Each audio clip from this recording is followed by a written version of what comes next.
Hello everyone, welcome to Shreeji classes. तो हम लोग क्वांटम मैकेनिकल मॉडल कर चुके थे। ठीक है, क्वांटम मैकेनिकल मॉडल में हम लोगों ने लास्ट टर्न पे क्या किया था, सारी चीज़ें जो थ्योरी थी वो हम लोगों ने लिख ली थी। ठीक है, थ्योरी लिखने के बाद जो लास्ट टॉपिक था कि स्पिन, मैग्नेटिक स्पिन है। तो मैग्नेटिक स्पिन जो है ना वो अलग से फाइंड आउट करी गई थी और उसको फिर बाद में इंक्लूड किया गया था। ठीक है, तो मैग्नेटिक स्पिन का ये मतलब था कि जो मैग्नेटिक स्पिन क्वांटम नंबर है ms से जिसको रिप्रेजेंट करते हैं, कहीं कहीं s से रिप्रेजेंट करते हैं, मैग्नेटिक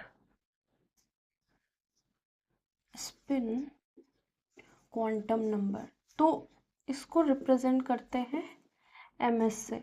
तो कहने का मतलब ये था जो इलेक्ट्रॉन है, अगर एक ऑर्बिट में दो इलेक्ट्रॉन रखे गए, ठीक है, एक ऑर्बिटल में दो इलेक्ट्रॉन रखे गए, तो पहला वाला अगर ऐसा है तो दूसरा ऐसा होगा। इसका मतलब ये है कि अगर पहला वाला ऐसे प्रेसेस कर रहा है अपनी एक्सिस पे, ये उसकी एक्सिस है, उस पे ऐसे घूम रहा है, तो दूसरा वाला डेफिनेटली ऐसा घूम रहा होगा।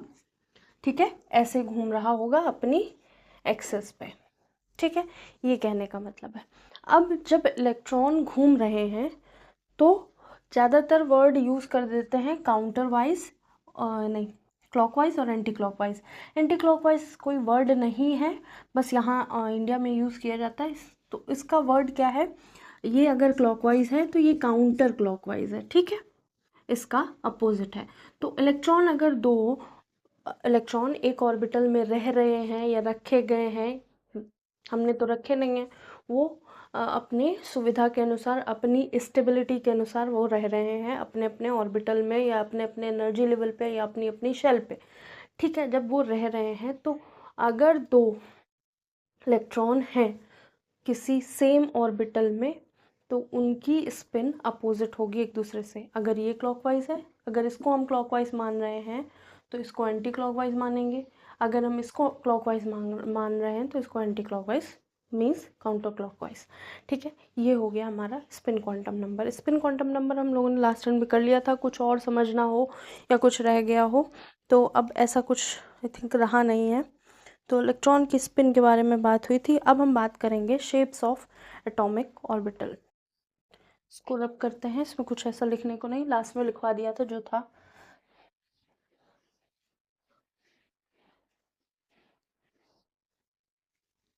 अब हम बात करेंगे शेप्स ऑफ एटॉमिक ऑर्बिटल।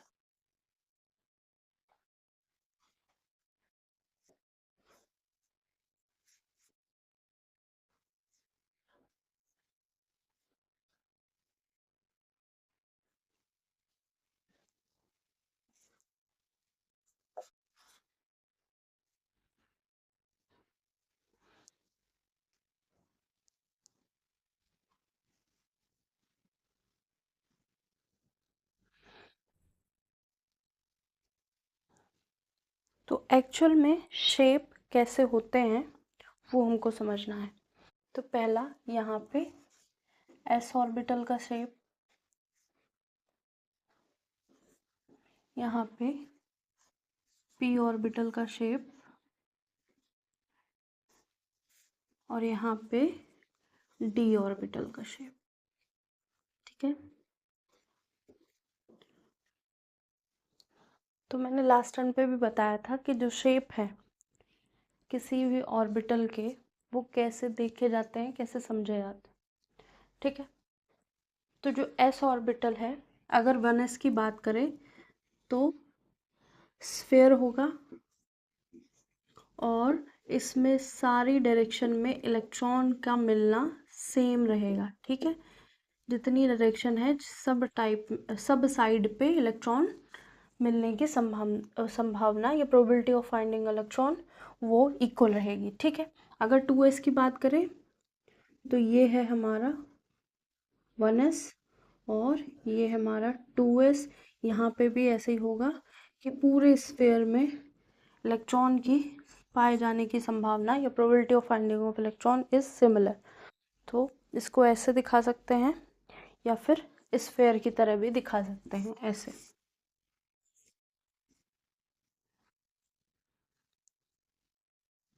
तो s ऑर्बिटल क्या है?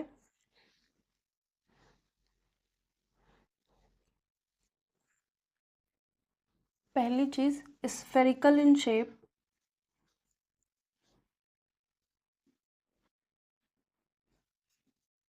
और सेकंड नॉन डायरेक्शनल, यहाँ लिख लेते नॉन डायरेक्शनल, कोई पर्टिकुलर डायरेक्शन में नहीं है, चारों तरफ है, ठीक है।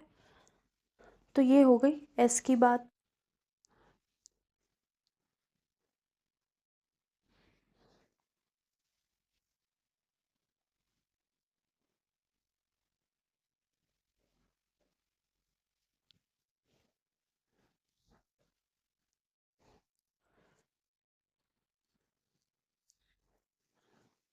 अब बात करेंगे पी।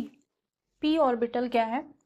1p नहीं होता, 2p होता है। 2p में 3 ऑर्बिटल होते हैं, कितने भी p होंगे, फर्स्ट 2p ऑर्बिटल होगा, ठीक है।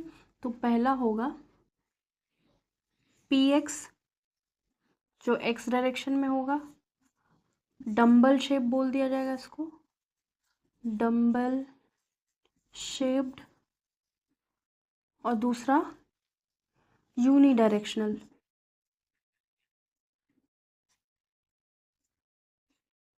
दो टर्म यूज होंगे, डम्बल शेप और यूनी डायरेक्शनल। अगर ये px है तो ये py डायरेक्शन होगा, किसी को भी प्लस मान लेंगे, किसी को भी माइनस मान लेंगे। अब इस प्लस और माइनस का ये मतलब नहीं है कि इधर इलेक्ट्रॉन होंगे, इधर इलेक्ट्रॉन नहीं होंगे। इसका मतलब बस ये है कि ये जो ऑर्बिटल है जैसा ये है उससे थोड़ा सा डिफरेंट ये है, बस फेस का डिफरेंस है और कुछ नहीं, ठीक है।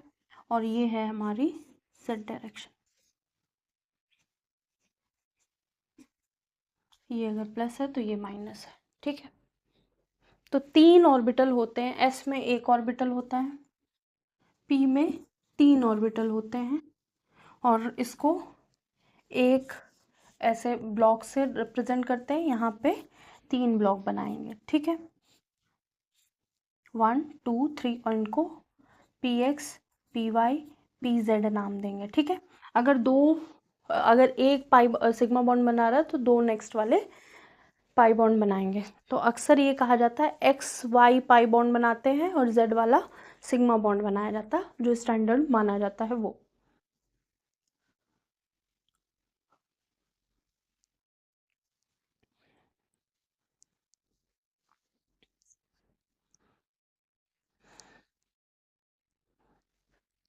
ठीक है, ये हो गया पी ऑर्बिटल। अब यहाँ पे नोडल प्लेन या नोड्स की बात आती है, या नोडल सरफेस की बात आती है, ठीक है। तो नोडल सरफेस क्या है? ये जो पॉइंट है ना, ये नोड, ये वाला, ये वाला, ये वाला, इस पॉइंट में probability of finding electron almost decrease कर जाती है या ऑलमोस्ट ज़ीरो हो जाती है। तो अगर इस पे एक एक्सिस पास कर रही है तो उसको क्या कर देंगे? नोडल एक्सिस या नोड बोल देंगे। अगर नोडल सरफेस की बात करेंगे तो ये जो एक्सिस है ना, मतलब यहाँ अगर हम प्लेन बना दें इसको ऐसे, तो ये नोडल प्लेन हो जाएगा, ये नोडल सरफेस हो जाएगा। तो यहाँ पे कोई इलेक्ट्रॉन नहीं मिलेगा, कहाँ मिलेंगे? बल्क पे मिलेंगे, ठीक है। ये बल्क पे ज़्यादा इलेक्ट्रॉन मिलने की प्रोबेबिलिटी होगी देन नोड या नोडल सरफेस, ठीक है। तो रीजन वेयर दिस प्रोबेबिलिटी या density of electron reduces to zero is called nodal surface, या फिर उसको नोड बोल देंगे, ठीक है। तो आई थिंक लिखने की ज़रूरत नहीं है, लिखना चाहिए तो लिख लेते हैं कि जो the area where probability of electron और density of electron decreases to zero, मतलब डिक्रीज हो जाए टिल टू ज़ीरो, मतलब ऑलमोस्ट ज़ीरो ही होती है, ठीक है। तो ज़ीरो हो जाएगी तो उसको सरफेस को, उस जगह को या उस पॉइंट को नोड बोल देंगे या नोडल सरफेस बोल देंगे, ठीक है।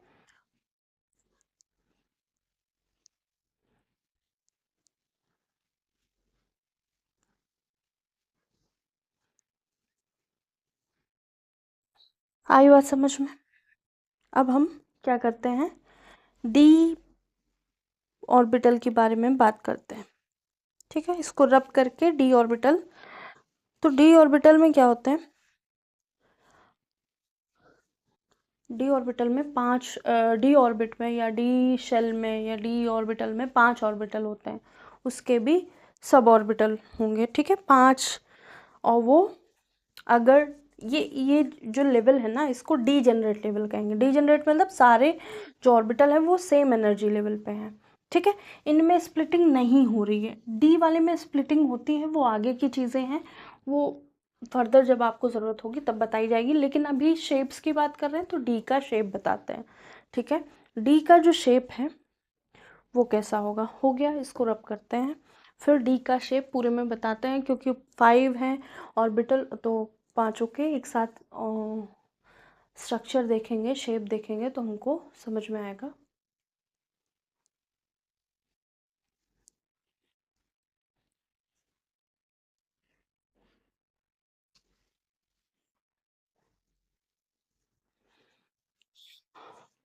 तो एस ऑर्बिटल की बात हो गई है, पी ऑर्बिटल की बात हो रही है, अब हम डी ऑर्बिटल की बात करेंगे। तो एस और पी में क्या था, एस क्या था, स्फीयर था। मतलब अगर ये एटम का न्यूक्लियस है तो इसको अगर हम ऐसे बंद कर लें तो कहीं से नहीं दिख रहा है, तो मतलब चारों तरफ एस ऑर्बिटल है, ऐसा है। कोई एक पर्टिकुलर डायरेक्शन में नहीं कह सकते कि नंबर ऑफ इलेक्ट्रॉन्स प्रेजेंट होंगे। ठीक है, और जो हमारा पी ऑर्बिटल है वो ऐसा है, ऐसा। ठीक है, एक मिनट, जो हमारा पी ऑर्बिटल है वो ऐसा बना हुआ है। ठीक है, तो जहाँ पे ये मेरी फिंगर्स ज्वाइन कर रही हैं इस जगह पे, तो ये क्या है, इस जगह पे नोड है, और यहाँ पे फाइंडिंग ऑफ इलेक्ट्रॉन या प्रोबेबिलिटी ऑफ फाइंडिंग इलेक्ट्रॉन या density of electron almost zero होगी।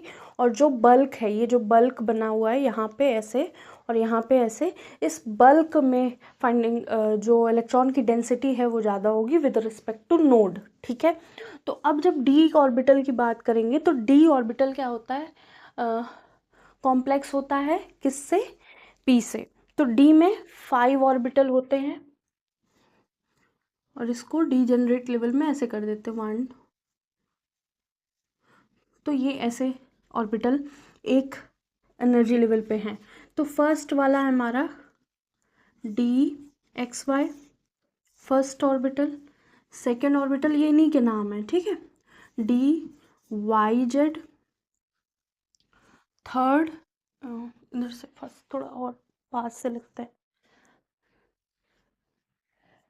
क्योंकि पांचों एक साथ बनाने तो समझाने पड़ेंगे। तो ये फर्स्ट है d x y, second d y z, third है डी एक्स जेड, और फोर्थ है d x square y square, last में है डी जेड स्क्वायर।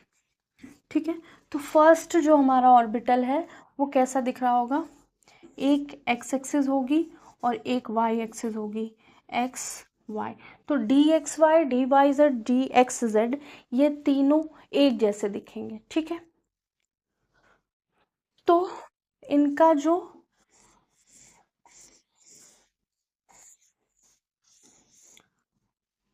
लोब है वो बिटवीन द एक्सिस दिखेगा। ठीक है, मतलब ये बॉन्ड ऐसे बना रहे हैं कि बिटवीन द एक्सिस है। ठीक है, तो अगर ये ऐसे ही शो किए जाते हैं, प्लस माइनस साइन की ज़रूरत नहीं होती है। ठीक है, तो इसको ऐसे कर सकते हैं, प्लस माइनस साइन बस शो किया जाता है कि इससे थोड़ा सा अलग फेस है बस। ठीक है, ये है डी एक्स डी वाई और ये डी जेड। तो यहाँ पे भी जो लोब्स होंगे, क्योंकि इसको डबल डम्बल शेप क्या कहा जाता है, क्या कहा जाता है, डबल डम्बल। और ये मल्टी डायमेंशनल होता है। ठीक है, एक से ज़्यादा डायमेंशन में शो कर सकता है वो। आ, आ, हाँ, तो ये क्या है, ये हमारा डी वाई जेड है। ठीक है, प्लेन में ऑर्बिटल है। ठीक है, इसमें प्लस की जगह माइनस, माइनस की जगह प्लस रख सकते हैं, कोई उसमें कोई बड़ी बात नहीं है या कुछ उसमें चेंज नहीं होगा। ये हो गया एक्स एक्सिस, ये हो गया जेड एक्सिस। तो यहाँ पे भी बिटवीन द एक्सिस का होंगे लोब्स होंगे। तो अब ये जो पॉइंट है, ये जो पॉइंट है जो एक्सिस को मीट कर रही हैं, ये पॉइंट क्या होंगे, इन पॉइंट को नोड्स कह देंगे। और जो बल्क होंगे वहाँ density of electron more than nodes होगी, या डेंसिटी ऑफ इलेक्ट्रॉन मैक्सिमम होगी इन डी ऑर्बिटल। अब d x y z, d x square y square क्या बनेगा, d x square y square orbital जो है वो ऑन द एक्सिस बनेगा, ठीक है, बिटवीन द एक्सिस नहीं बनेगा। जैसे ये है हमारी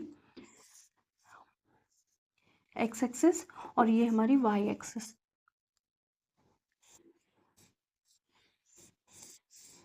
ये ऐसे बनेगा, ठीक है। अगर इन सब को एक के ऊपर एक रख दिया जाए तो कितना कॉम्प्लेक्स स्ट्रक्चर बन जाएगा, ठीक है। तो वो समझने की बात है कि ये सब चीज़ें एक ही जगह एग्जिस्ट कर रही हैं, इसलिए एग्जैक्ट पोजीशन नहीं बता पाते हैं, ठीक है। और इसीलिए एग्जैक्ट अगर एग्जैक्ट पोजीशन बता पा रहे हैं तो एग्जैक्ट वेलोसिटी या मोमेंटम नहीं बता पाते हैं इलेक्ट्रॉन का या पार्टिकल का, ठीक है। डी जेड स्क्वायर क्या है, तो ये हमारी जेड एक्सिस है और ये जेड एक्सिस पे ऐसा होगा, और वाई और जेड एक्सिस पे ऐसे डोनट शेप भी बोलते हैं इसको। इसको क्या बोलते हैं, डोनट शेप, ठीक है। ये इसके पीछे से आया हुआ है, ये है डोनट शेप, ठीक है। इसको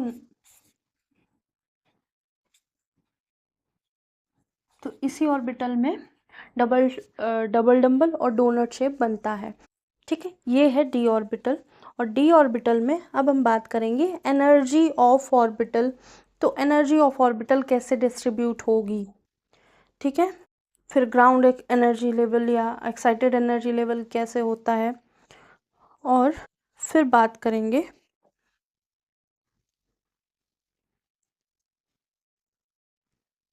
ऑफ बो प्रिंसिपल की।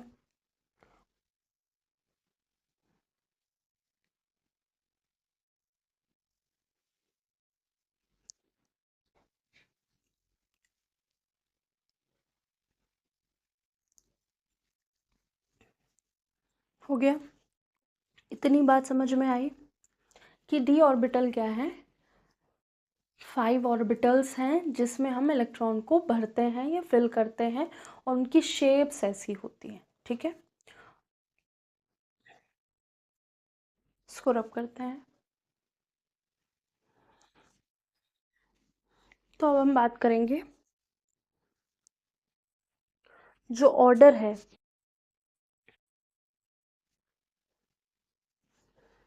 ग्राउंड स्टेट पे, क्योंकि हमने सारे एक ही स्टेट पे बताए, तो ग्राउंड स्टेट पे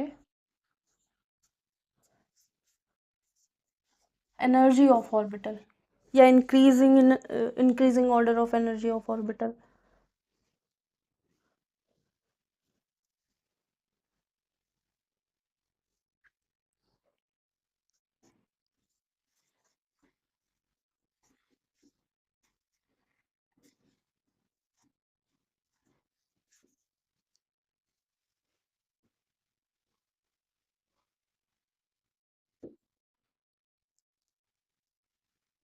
इन इंक्रीजिंग ऑर्डर, ठीक है। ग्राउंड स्टेट एनर्जी लेवल मतलब जैसे वो दिख रहे हैं, कौन कैसे दिख रहे हैं, ऑर्बिटल कैसे दिख रहा है। हमारा एस ऑर्बिटल ऐसा दिखेगा, तो इसमें तो स्प्लिटिंग हो ही नहीं सकती, मतलब इसमें कुछ एनर्जी दे के इसको ब्रेक ही नहीं किया जा सकता। अगर पी है तो पी ऐसा है, इसमें 3 एनर्जी लेवल हैं, इसको एनर्जी बहुत ज़्यादा देनी पड़ेगी, इतनी ज़्यादा शायद हम लोग दे ही ना पाए, ठीक है। लेकिन डी में है ना, डी में स्प्लिट करता है, ठीक है। तो डी ऐसा है जो स्प्लिट कर जाएगा, ठीक है।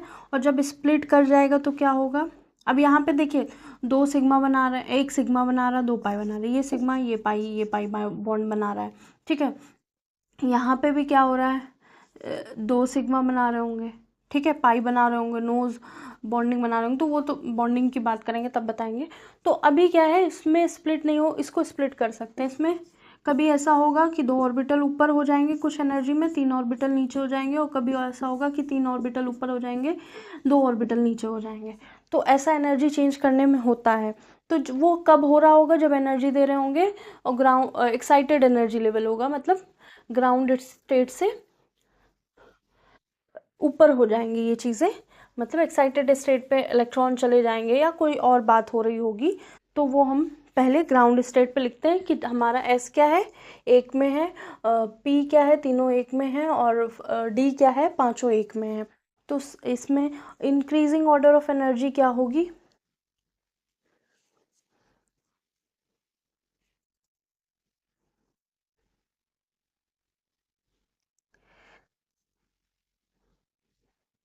वन एस की सबसे कम होगी, उससे ज़्यादा 2s की होगी, ठीक है।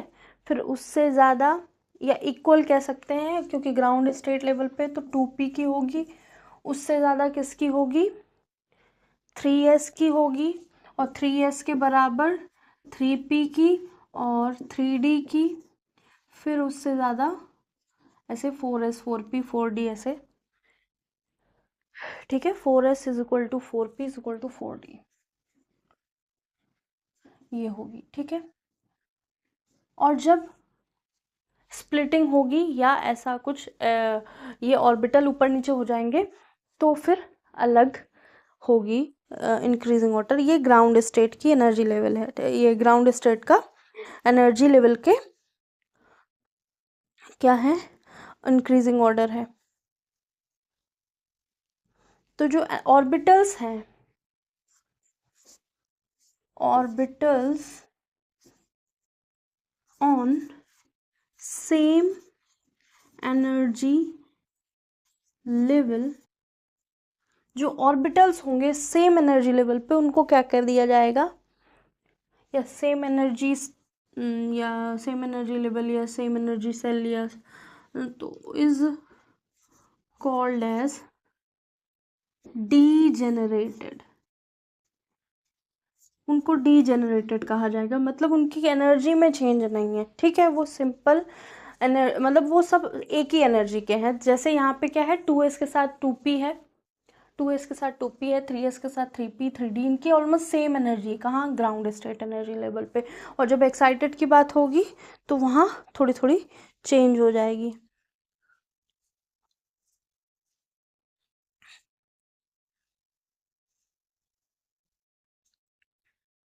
तो एक्साइटेड पे क्या होगा, एक्साइटेड स्टेट पे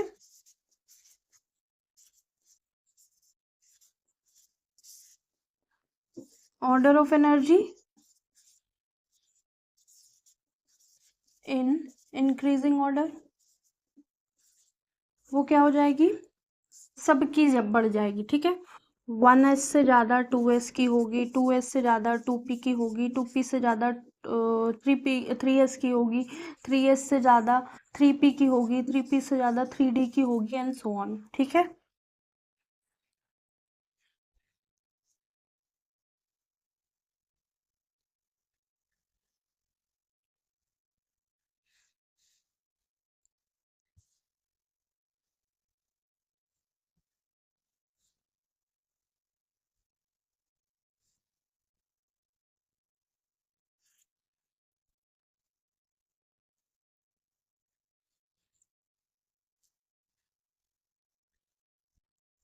जिस भी ऑर्बिटल की n+l की वैल्यू कम होगी, उसकी एनर्जी भी कम होगी। तो यहाँ नोट लिखते हैं,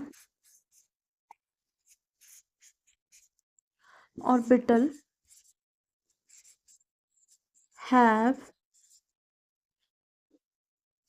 less value of n+l, n क्या है, प्रिंसिपल क्वांटम नंबर, l क्या है, azimuthal quantum number. Orbital have or has less value of n+n, it means it has low energy level,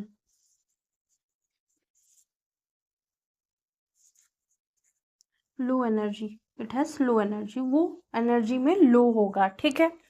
अगर ऐसा कुछ मिल जाता है जिसमें n+l की वैल्यू दो ऑर्बिटल की सेम है, तो क्या करेंगे, जैसे px में हुई थी, px py, तो जिसमें n की वैल्यू ज़्यादा होगी उसको हम, जिसमें n की वैल्यू लोअर होगी तो वहाँ हम उसको लो एनर्जी का मान लेंगे। If n+l of two orbital is same, then if n is less in value means less in energy। तो ये हो गया हमारा ऑर्बिटल की बात, और ये जो नोट पॉइंट है इसको ध्यान रखना, ठीक है।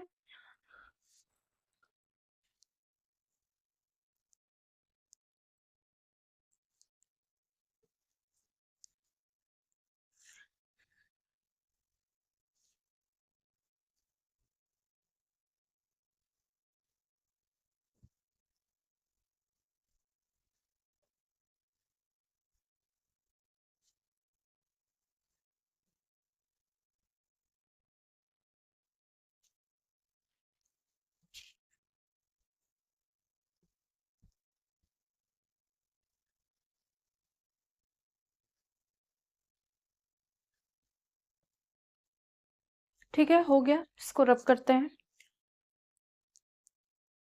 तो फिलिंग ऑफ ऑर्बिटल जो होगा, filling of electrons in orbit, वो किस पे डिपेंड करेगा, फिलिंग ऑफ इलेक्ट्रॉन्स इन, कहाँ फिल कर रहे हैं, orbitals of atom, in orbitals of atom, atom के ऑर्बिटल में हम क्या कर रहे हैं, इलेक्ट्रॉन की फिलिंग कर रहे हैं, मतलब इलेक्ट्रॉन को भरा जा रहा है।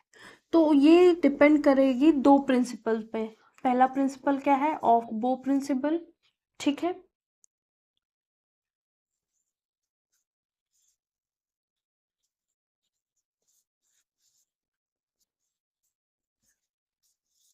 ठीक है, और सेकंड है हमारा पॉली एक्सक्लूजन प्रिंसिपल, ठीक है, पॉली या poly exclusion principle, poly exclusion principle. तो ये दो प्रिंसिपल हैं जिससे हम इलेक्ट्रॉन की फिलिंग कर सकते हैं। तो ऑफ बो प्रिंसिपल या ऑफ बो का मतलब होता है टू बिल्डिंग अप, या बिल्डिंग अप किसी चीज की इंक्रीजिंग ऑर्डर में कुछ लगाना, ठीक है। बिल्डिंग अप मतलब हम पहले फाउंडेशन बनाएंगे, फिर उसके ऊपर फर्स्ट स्टोरेज, फिर सेकंड स्टोरी, थर्ड स्टोरी, ऐसे, ठीक है। तो और पॉली क्या बात करते हैं, पॉली कहते हैं कि हम इलेक्ट्रॉन को कैसे भरेंगे, ठीक है। तो पहले क्या है, ऑफ बो प्रिंसिपल, ऑफ बो प्रिंसिपल क्या बता रहा है,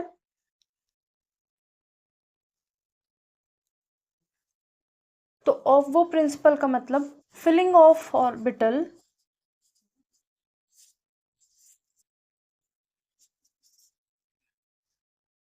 फिलिंग ऑफ ऑर्बिटल्स, ठीक है, in atom in order of their increasing order, filling of orbital in atom is according to their increasing order। मतलब जो पहले मतलब 1s में पहले इलेक्ट्रॉन भरा जाएगा, देन 2s में भरा जाएगा, देन 2p में भरा जाएगा, ऐसे, ठीक है। तो वो जो ऑर्डर है, इंक्रीजिंग ऑर्डर है, वो लिख लेते हैं। ये ग्राउंड स्टेट का है, ठीक है। तो 1s पहले 1s में भरेंगे, इसी में लिख लेते हैं ब्रैकेट के, 1s 2s 2p, फिर 1s के बाद 2s sp, फिर क्या है sps 3s 3p 4s, ठीक है। 4s के बाद आएगा 3d, ठीक है, 3d 4p, फिर 5s आ जाएगा, ठीक है। तो ऐसे हमारा इसका फिलिंग होगा। 5s के बाद 4d 5p 4d 5p etcetera. तो इसको समझाने के लिए ऐसे रखा गया है 1s 2s 2p 3s 3p 3d 4s 4p 4d। तो अगर हम फिलिंग ऑफ इलेक्ट्रॉन करेंगे तो कैसे करेंगे, ऐसे एरो बना लेंगे यहाँ, ठीक है। पहले 1s में करेंगे, फिर इधर से घूम के आएंगे 3s में करेंगे, 2s में करेंगे, फिर 2p में, 3s में, फिर 4s में, 3p में, फिर 3d में, 4p में, फिर आगे सो ऑन। मतलब हमारा एरो ऐसे ऐसे ऐसे ऐसे जा रहा है, ठीक है। तो ये ध्यान रखना, तो इस तरह से ध्यान रखोगे तो ये ऑर्डर ध्यान रहेगा। पहले हम इसको नोट कर लीजिए, ठीक है। तो इस तरह से हम इसको याद कर लेते हैं, orbital of filling of electron, ठीक है। अब हम बात करेंगे किसकी, पॉली एक्सक्लूजन प्रिंसिपल की। तो पॉली एक्सक्लूजन या पॉली क्या कहना चाहते थे, पॉली ये कहना चाहते थे कि अगर दो इलेक्ट्रॉन एक ऑर्बिटल में रखे गए हैं तो उनके क्वांटम नंबर जो हैं वो सिमिलर नहीं होंगे, ठीक है। कुछ ना कुछ इसमें डिफरेंस आ जाएगा।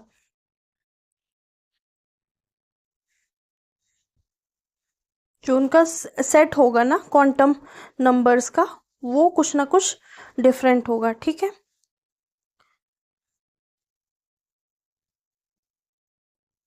और सबको पता है मैक्सिमम नंबर ऑफ इलेक्ट्रॉन्स कितने भर सकते हैं, 2n² भर सकते हैं। तो अब वो हो चुका हो तो रब करके हम पॉली लिख देते हैं।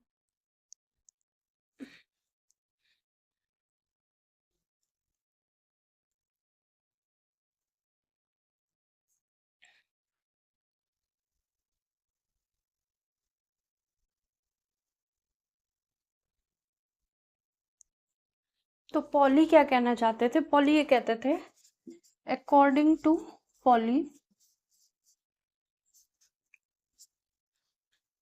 No two electrons of same orbital have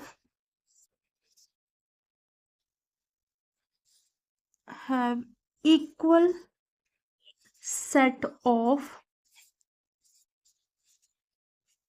quantum numbers. तो उनके जो क्वांटम नंबर होंगे वो इक्वल नहीं होंगे। मतलब कि अगर हमने ये इलेक्ट्रॉन भरा तो एक इलेक्ट्रॉन ऐसा, एक इलेक्ट्रॉन ऐसा है। अगर इसकी n की वैल्यू 0 है, l भी 0 है, m भी 0 है, अगर n की वैल्यू 1 रख दी तो l 0 है, m 0 है। लेकिन s क्या हो जाएगा, एक का, तो ऐसे लिखते हैं दो इलेक्ट्रॉन का, फर्स्ट इलेक्ट्रॉन और सेकेंड इलेक्ट्रॉन दोनों लिखते हैं, ठीक है। तो उसमें ज़्यादा समझ में आएगा। तो फर्स्ट इलेक्ट्रॉन जो ऐसा है, इसके n की वैल्यू क्या है, n इज इक्वल टू 1 हो जाएगा क्योंकि s ऑर्बिटल है। l इज इक्वल टू 0 हो जाएगा, m इज इक्वल टू 0 हो जाएगा। तो s अगर हम इसको s इसकी स्पिन प्लस हाफ मान रहे हैं तो जो ये वाला ऑर्बिटल इलेक्ट्रॉन है वो उसकी n की वैल्यू 1 हो जाएगी, l की वैल्यू 0 हो जाएगी, m की वैल्यू 0 हो जाएगी, लेकिन s की वैल्यू कितनी हो जाएगी, माइनस हाफ हो जाएगी। क्योंकि इलेक्ट्रॉन कहा गया है कि ऐसे ही रहते हैं कि अगर एक क्लॉकवाइज घूम रहा है तो दूसरा उसका काउंटर क्लॉकवाइज घूम रहा है, ठीक है। तो ये हो गया पॉली एक्सक्लूजन प्रिंसिपल। तो हमारे इलेक्ट्रॉन ऐसे ही भरे जाएंगे, ठीक है। तो इलेक्ट्रॉन भरने के लिए कुछ ना कुछ डिफरेंट होगा, ठीक है। तो वो ध्यान रखना। तो अगर n इज इक्वल टू 2 रख लेते हैं, तो n इज इक्वल टू अगर हमने 2 रख दिया, यहाँ पे 2 रख दिया, तो l की वैल्यू कितनी हो जाती है, 0 भी हो सकती है, 1 भी हो सकती है। तो इसकी अगर हमने इसकी 0 रख ली तो इधर 1 हो गई। तो कुछ ना कुछ चेंज होता रहेगा, ठीक है। तो उस पर आप ध्यान रखिएगा। तो हम ये पहले वाला ही बना देते हैं क्योंकि एस ऑर्बिटल की बात करें, ये 1 ये 0, ये 1 ये 0।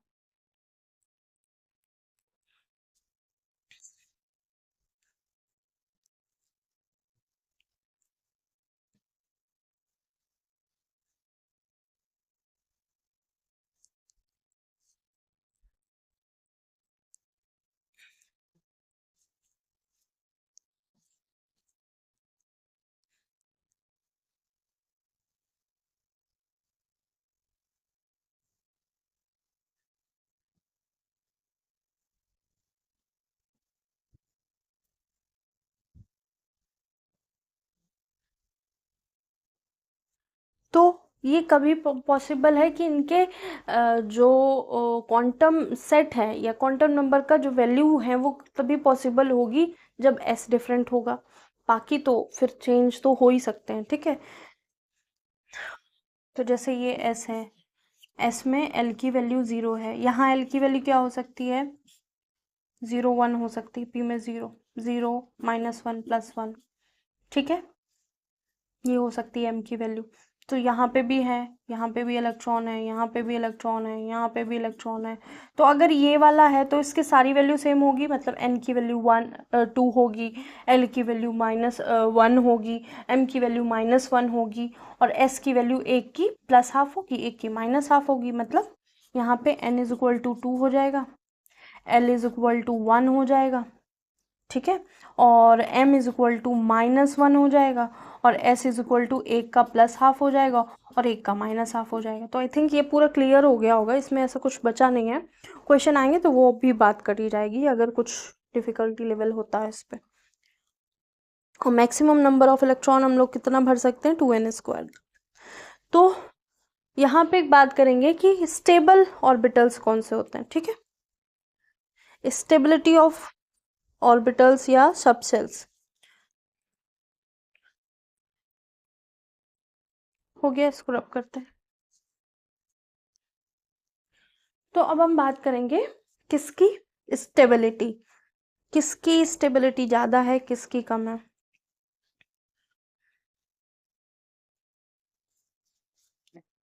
स्टेबिलिटी ऑफ सबशेल या ऑर्बिटल्स कह सकते हैं। ठीक है, ऑर्बिट की। तो स्टेबिलिटी किसकी सबसे ज्यादा होगी, मैक्सिमम स्टेबिलिटी, अगर हम डी ले लेते हैं। ठीक है, पहले पी लेते हैं फिर डी लेते हैं। ठीक है, तो दोनों चीजें समझ में आएंगी। तो एस में क्या है, एस में एस की बात करें अगर हम, तो एस में ये मोस्ट स्टेबल है। ठीक है, मोस्ट स्टेबल, दो ही कंडीशन बन सकती हैं, और ये जहां पे एक इलेक्ट्रॉन होगा ये लीस्ट स्टेबल। ठीक है, तो यहाँ क्या है, ये लो इन एनर्जी होगा, बॉन्ड बन गए हैं, मतलब इलेक्ट्रॉन आ गए हैं और ये स्टेबल हो गए, इनकी एनर्जी लो होगी। ठीक है, ये क्या है, एक ही इलेक्ट्रॉन है, भटकता फिरेगा पेयरिंग के लिए, तो ये हाई एनर्जी होगा और उसकी इतनी स्टेबिलिटी नहीं होगी। पी क्या है, पी में 3 ऑर्बिटल हैं। ठीक है, तो पी में क्या क्या कंडीशन बनेगी देख लेते हैं।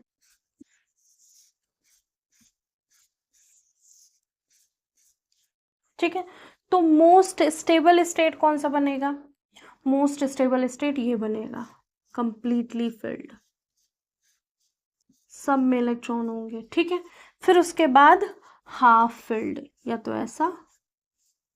ठीक है, तो ये है मोस्ट स्टेबल, और उसके बाद ये, अब इसके बाद क्या आ जाता है, ये आ जाता है, ये आ जाता है, ऐसे। ठीक है, इसको उल्टा भी कर सकते हैं, कोई बड़ी बात नहीं है, और मतलब इलेक्ट्रॉन्स को काउंटर क्लॉकवाइज भी कर सकते हैं। अब डी की बात करेंगे तो डी में कितने होते हैं, 5 होते हैं, ऑर्बिटल 5 होते हैं। ठीक है, तो हमें बस ये देखना है कौन सा मैक्सिमम इलेक्ट्रॉन है और ठीक से अरेंज है। ठीक से अरेंज मतलब स्टेबली अरेंज है या सिमेट्रिकली अरेंज है, जैसा एक में है वैसे ही सब में है। तो यहाँ क्या होगा, जो ये वाला है ये मोस्ट स्टेबल होगा, और उसके बाद ये हाफ फिल्ड है, और ये कंप्लीट फिल्ड है।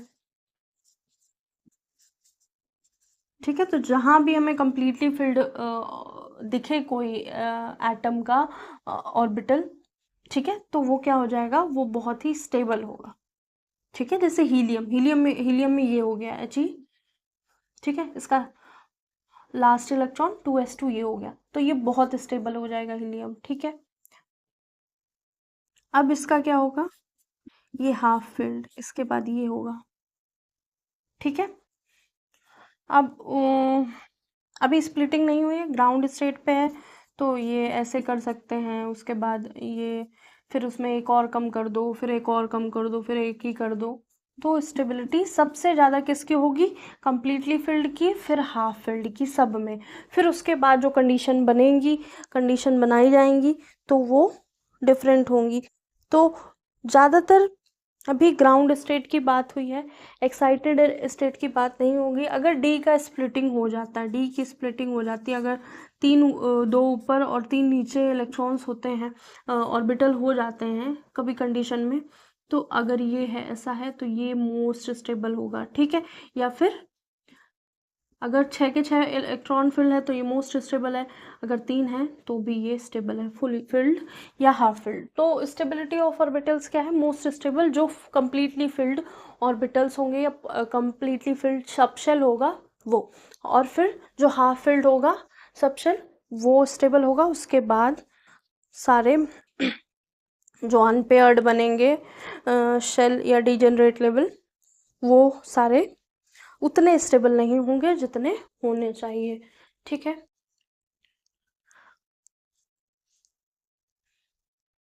तो आपको बात केवल यहाँ तक समझनी थी, इस पे अभी दिमाग नहीं लगाना है, ये जब बात आएगी तब करी जाएगी।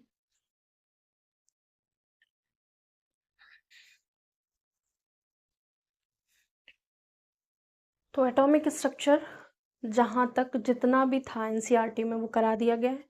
क्वेश्चन जब करेंगे, अगर बाई चांस कोई एक आध टॉपिक छूट गया है, छोटा मोटा कुछ टॉपिक या कुछ ऐसा इंपॉर्टेंट नोट पॉइंट है, तो वो क्वेश्चन के साथ करा दिए जाएंगे थे, ठीक है। आज के लिए इतना ही। लाइक एंड सब्सक्राइब कीजिएगा और कमेंट ज़रूर कीजिएगा, कुछ आपको नया पढ़ना है, कोई टॉपिक है या कुछ क्वेश्चन है तो आप कमेंट में लिख सकते हैं, हम आपको ज़रूर रिस्पॉन्स करेंगे। अगर कुछ अच्छा टॉपिक होगा तो हम उसका एक अलग से वीडियो बना देंगे, उसका अलग से क्लास ले लेंगे। और अगर छोटा मोटा कुछ है क्वेश्चन या क्वेरी है आपकी तो वो नेक्स्ट क्लास में कर सकते हैं, ठीक है। 5-10 मिनट लेके उसको हम क्लियर कर देंगे। तो आज के लिए इतना ही। लाइक एंड सब्सक्राइब ज़रूर कीजिएगा। Thank you.